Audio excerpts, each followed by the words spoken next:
सिर दर्द होता है और ये दर्द सिर्फ यहाँ सर के एक भाग के अंदर देखे जाता है, यानी कि एक या दोनों हिस्सों में भी ये दर्द हो सकता है और ये आम सर दर्द से काफी अलग होता है। तो ये सर दर्द यहाँ 4 से 72 घंटे तक बना रह सकता है। लगातार अगर आपको सर में दर्द हो रही है तो फिर डॉक्टर के पास जाना बहुत जरूरी है कि आखिर कहीं आपको माइग्रेन की शिकायत तो नहीं हो रही है। तो माइग्रेन कितने प्रकार के होते हैं वो देख लीजिए, क्योंकि क्रॉनिक माइग्रेन यहाँ पर एक इसका प्रकार है जिसमें क्रॉनिक माइग्रेन में हर महीने 15 दिन से भी ज्यादा समय तक दर्द हो सकता है, यानी कि अगर आपको कॉन्टिन्यूसली पेन हो रहा है तो भी आप डॉक्टर के पास पहुंचे। और पीरियड्स माइग्रेन है, ये माइग्रेन यहाँ पर आपको पीरियड्स के दौरान महसूस होता है। एब्डोमिनल माइग्रेन जो है वो यहाँ पर 14 साल से कम उम्र के बच्चों को होता है, जो आंत और पेट के अनियमित कार्य की वजह से हो सकता है। उसके साथ ही बेल्टिबल माइग्रेन जो है वो भी इसका एक कारण है, एक लक्षण जो है वो देखने को मिलता है, जिसमें आप देखिए लक्षण क्या होता है। गंभीर चक्कर आपको आना शुरू हो जाता है, उसके बाद आप अंदाजा लगा सकते हैं कि माइग्रेन की समस्या हो रही है। और उसके साथ साथ यहाँ पर हेमिप्लेजिक माइग्रेन जो है वो भी एक इसका प्रकार है। तो यहाँ पर हर तरह की माइग्रेन में शरीर की एक तरफ अस्थायी रूप से पूरी तरह से कमजोरी जो है वो महसूस हो जाती है, जिसकी वजह से काफी परेशानियां पेशेंट्स को यहाँ पर हो जाती है। लेकिन उस बीच में अब हम डॉक्टर के साथ ही बात करेंगे कि आखिर इस माइग्रेन से कैसे बचा जाए और इलाज क्या कुछ है, लक्षण किस तरह से, वो तो थोड़ी बहुत आपने समझ लिए। डॉक्टर नरेश चावला हैं बीपीएमएस दिल्ली से, बहुत बहुत स्वागत डॉक्टर नरेश जुड़ने के लिए। डॉक्टर मनीष महाजन हैं एमआरसीपी मुरादाबाद से। डॉक्टर मनीष आपका भी बहुत बहुत स्वागत जुड़ने के लिए। सबसे पहले तो डॉक्टर नरेश मैं आप ही के पास आऊंगी। जिस तरह से माइग्रेन को लेकर आज बात हो रही है, हल्की सर दर्द है, क्या वो माइग्रेन है? माइग्रेन के लक्षण क्या कुछ रहते हैं? देखिए, आपके ग्राफिक्स पे आपने कुछ कुछ बातें बताई हैं। Migraine is a different kind of a pain. इसको हम कैसा कहें, सिर्फ जो जिसको होता है उसको ही पता चलता है। ये थ्रॉबिंग पेन भी हो सकता है।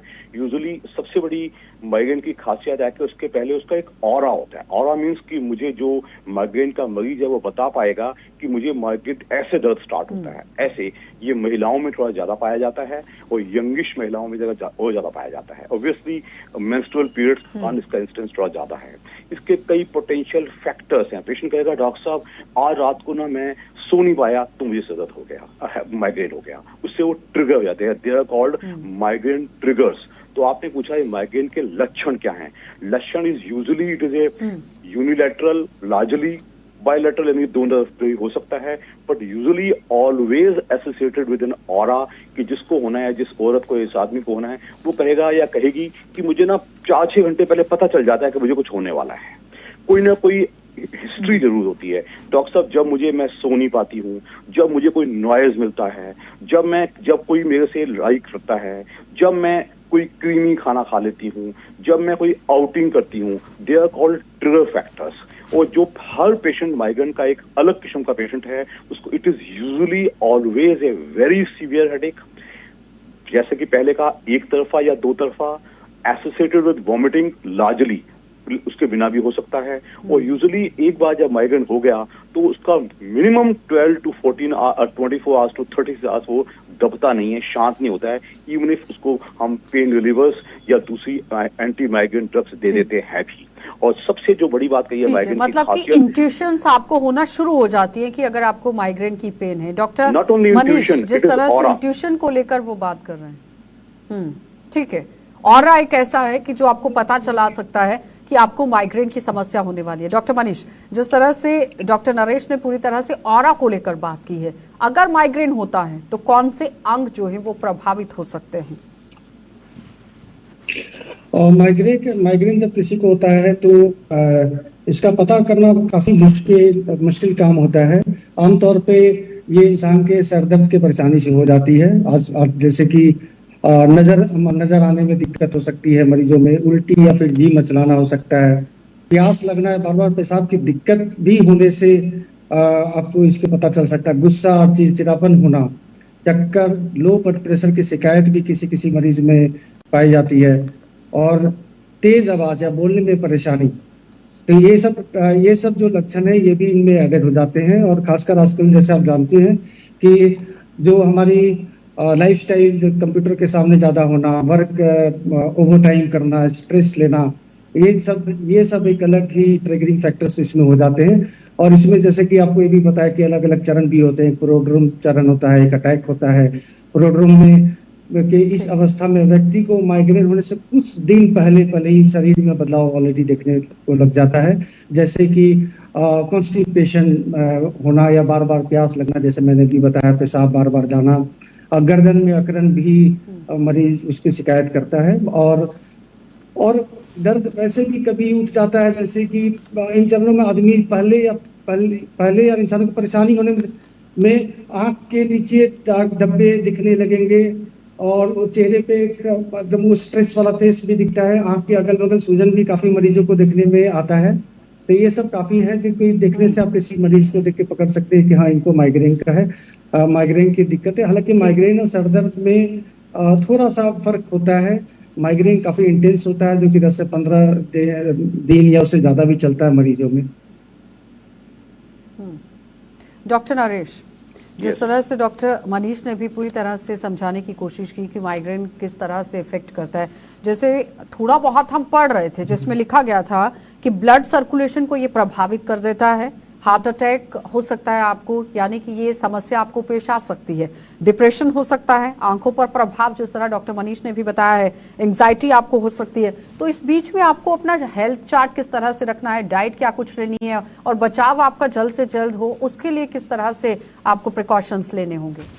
आपने बड़ा अच्छा सवाल पूछा है। मैंने माइग्रेन के पिछले 40 सालों में हजारों मरीज देखे हैं, उनकी जिंदगी खराब हो जाती है। पहली बात तो माइग्रेन को एक सिंपल हेडेक मत समझिएगा।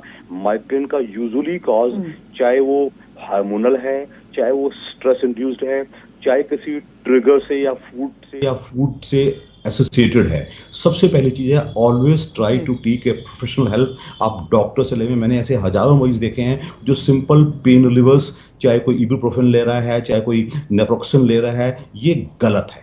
उसका प्रॉपर ट्रीटमेंट होना चाहिए। दूसरा, आपने पूछा उसका डाइट कैसा रखा जाए।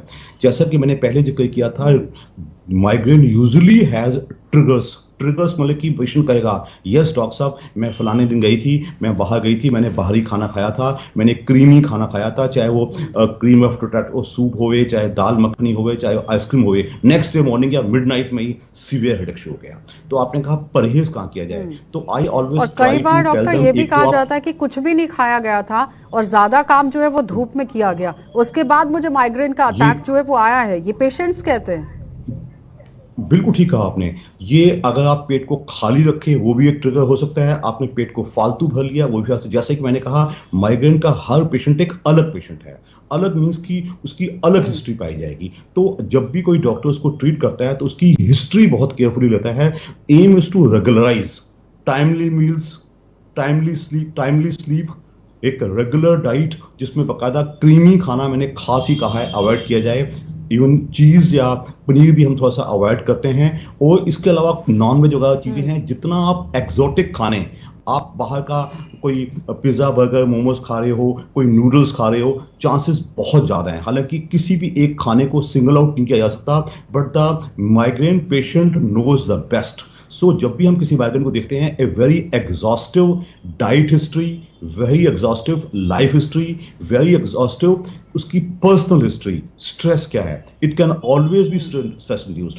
माइग्रेन को जो दो किस्म के हेडेक हैं, एक जिसको कि हम इंग्लिश में क्लस्टर हेडेक्स कहते हैं और दूसरा जिसको कि हम टेंशन हेडेक कहते हैं। मत भूलिए कि जो ये माइग्रेन है यूजुअली उन लोगों में ज्यादा पाया जाएगा जो थोड़ा सा स्ट्रेस करते हैं। तो स्ट्रेस तो सबको ही होती है, बट ऐसे लोग जैसे कि मैंने कहा लार्जली दे आर फीमेल्स, यानी कि औरतें होती हैं, उनका हिस्ट्री जगह ज्यादा पाया जाता है, उनमें जगह ज्यादा पाया जाता है। तो बिल्कुल सही है डॉक्टर नरेश, क्योंकि रिपोर्ट्स ये कहती है कि 5 महिलाओं में से 1 महिला इससे प्रभावित होती ही होती है और 15 पुरुषों में से 1 पुरुष इससे प्रभावित होता है। तो कुल मिलाकर यहीं से अंदाजा लगाया जा सकता है रिपोर्ट से ही कि ज्यादातर महिलाएं इसकी चपेट में आती हैं। डॉक्टर मनीष, जिस तरह से महिलाओं में ज्यादातर ये देखा जाता है, महिलाओं के अंदर क्या अलग से सिम्टम रहते हैं या फिर एज इट इज सभी पेशेंट के अंदर एक जैसे सिम्टम रहते हैं? जिस तरह से डॉक्टर नरेश ने भी बताया कि जब पेशेंट पहुंचते हैं तो वो अलग अलग सिम्टम दिखाते हैं, लेकिन जिस तरह आप भी एक डॉक्टर हैं, ज्यादातर मोस्ट प्रोबेबली जो कारण है, जो सिम्टम्स हैं, वो किस तरह से रहते हैं? सेम रहते हैं या फिर कितने लोगों में डिफरेंट सिम्टम जो है वो होते हैं? और जैसे कि आपने बताया कि महिलाओं में ज्यादा होता है। ऑफ कोर्स महिलाओं में हार्मोनल चेंजेस काफी होते हैं जैसे एस्ट्रोजन में उतार चढ़ाव, जैसे हार्मोनल परिवर्तन बहुत सी महिलाओं में शिद्दत पैदा कर देते हैं। कई महिलाओं में रजोनिवृत्ति या गर्भावस्था के दौरान भी, प्रेगनेंसी के वक्त भी इनको माइग्रेन का होने की प्रवृत्ति हो सकती है। और भोजन, नमकीन भोजन, पुराना पनीर या खान पान से भी काफी माइग्रेन के कारण हो सकते हैं। और महिलाओं में ये देखा है कि घर के काम का तनाव उन पे काफी ज्यादा होता है, तो ये भी एक कारण होता है महिलाओं में ज्यादा माइग्रेन के ज्यादा लक्षण पाए जाते हैं एज कम्पेयर टू मेल। और रही बात की यहाँ कैसे मतलब अगर आप ज्यादा तनाव लेते हैं, जिस तरह से डिप्रेशन भी इसका एक कारण है, एंग्जाइटी इसका एक कारण है, रात को आप नहीं सो पा रहे हैं तो भी आपको हो सकता है कुछ ऐसा। हाँ जी। किस उम्र में ज्यादातर माइग्रेन की जो प्रॉब्लम है वो हो सकती है पेशेंट को? माइग्रेन की जनरली प्रॉब्लम आपको टीनेज या जो स्ट्रेस वर्किंग कल्चर के लोगों में मैंने काफी देखा है। 20 साल 25 साल से ऊपर के लोगों में काफी ये माइग्रेन की प्रॉब्लम देखी गई है एज कम्पेयर टू, मतलब बूढ़े लोगों में नहीं है, काफी कम। ओल्ड एज में ये काफी कम है। और आप अपने कार्यशैली और अपने लाइफस्टाइल से आप खुद पता कर सकते हैं कि आपको ये माइग्रेन कब होता है। और कुछ कार्यशैली को बदले या खान पान या अपनी आदतों को बदले तो माइग्रेन से काफी हद तक बचा जा सकता है। ठीक है डॉक्टर नरेश, जिस तरह से ब्लड वेसल्स के अंदर खून की सप्लाई ठीक से नहीं होती है, जिसकी वजह से भी आपको माइग्रेन हो सकता है। और माइग्रेन कितनी उम्र तक रहता है, स्टार्ट कब से होता है और कितनी उम्र तक रहेगा, जिस तरह से डॉक्टर मनीष से भी सवाल किया गया है। पहले तो ब्लड वेसल को लेकर बात कर लीजिएगा। जैसा कि मैंने पहले कहा, यूजुअली इसका कारण आज भी माइग्रेन पूरी तरह अंडरस्टूड नहीं है। Even the best of neurologist भी आज स्टडी करते रहते हैं कैसा है, तो हर पेशेंट एक अलग है। आपने कहा किस उम्र तक, usually it is present form around after, अगर हम फीमेल्स की बात करें तो 15-16 के बाद ही शुरू होता है। कहने को उससे छोटी उम्र के भी बच्चों को देखा गया है, लेकिन यूजुअली मैं कहूंगा कि 40-45 के बाद इसका इंसिडेंस काफी कम हो जाता है। हालांकि जो बेस्ट ज्यादा पेशेंट्स पाए जाएंगे वो मेरे हिसाब से अराउंड 20 से 30 के बीच में पाए जाएंगे, ऑलमोस्ट 80% पेशेंट्स। और आपने पूछा कि वेसल्स का क्या मतलब है, जैसा कि मैंने पहले कहा, इसका जो कॉज है वो लार्जली हार्मोनल माना जाता है। और इसमें कई दूसरे फैक्टर्स भी हैं, स्ट्रेस भी है, डाइट भी है, और भी कई चीजें हैं। तो इसमें हम जब एक माइग्रेन पेशेंट को स्टडी करते हैं तो हम उसके रिस्क फैक्टर्स देखते हैं कि क्या क्या चीजें हैं, उस हिसाब से उसकी रेटिंग की जाती है कि ये कितना खराब पेशेंट है। मतलब ब्लड वेसल के अंदर सप्लाई ठीक से नहीं होती है खून की, उस सप्लाई को किस तरह से बेहतर करें, यानी क्या चेंज अपने अंदर लाना चाहिए? ऐसा नहीं है कि उनकी ब्लड वेसल्स कुछ सिकुड़ जाती हैं, ऐसा कुछ भी नहीं है। बट जो पेन होता है वो कई बार थ्रॉबिंग होता है। थ्रॉबिंग मींस कि वेसल जैसे धड़क रही है, उस किस्म का पेन हो सकता है। बट ऐसा पूछना क्या ये ब्लड वेसल्स में उनकी कोई सक्रिय हो जाती है, नैरोइंग हो जाती है, तो ऐसा अभी तक किसी भी स्टडी में नहीं कहा गया है। बट ये सच है कि वेसल्स और जो माइक्रोग्रेनेक्स टैबलेट है, इसके क्या फायदे रहते हैं डॉक्टर नरेश? क्या कौन सी टैबलेट बोली आपने? माइग्रेनेक्स, हाँ। माइग्रेनिल एक सिंपल एजेंट है जो कि बहुत ज्यादा यूज किया गया है। और इसका मतलब कि ये एक ट्रेड नेम है माइग्रेनिल सिर्फ एक, और इसमें जो सॉल्ट होता है वो बहुत इफेक्टिव माना जाता है। उसका 3 से 6 महीने का कोर्स होता है। लोग मैंने ऐसे देखे हैं जो पिछले शायद 10-20 सालों से खाते रहते हैं। ये एक प्रिवेंटिव दवाई है। अगर ये अटैक आ चुका है तो अटैक में ये असर नहीं करती है। It is a preventive tablet which given 1 per day for a duration of 3 to 6 months is suppose to be useful. लेकिन मैंने ऐसे हजारों पेशेंट देखे हैं जो महीनों सालों तक खाते रहते हैं, जैसे कोई तकिया कलाम बन गया है। तो उनको मैं गाइड करना पसंद करूंगा। तो जब इसके ट्रीटमेंट की बात करते हैं, सिंपल पेन रिलीवर्स ना लिए जाएं।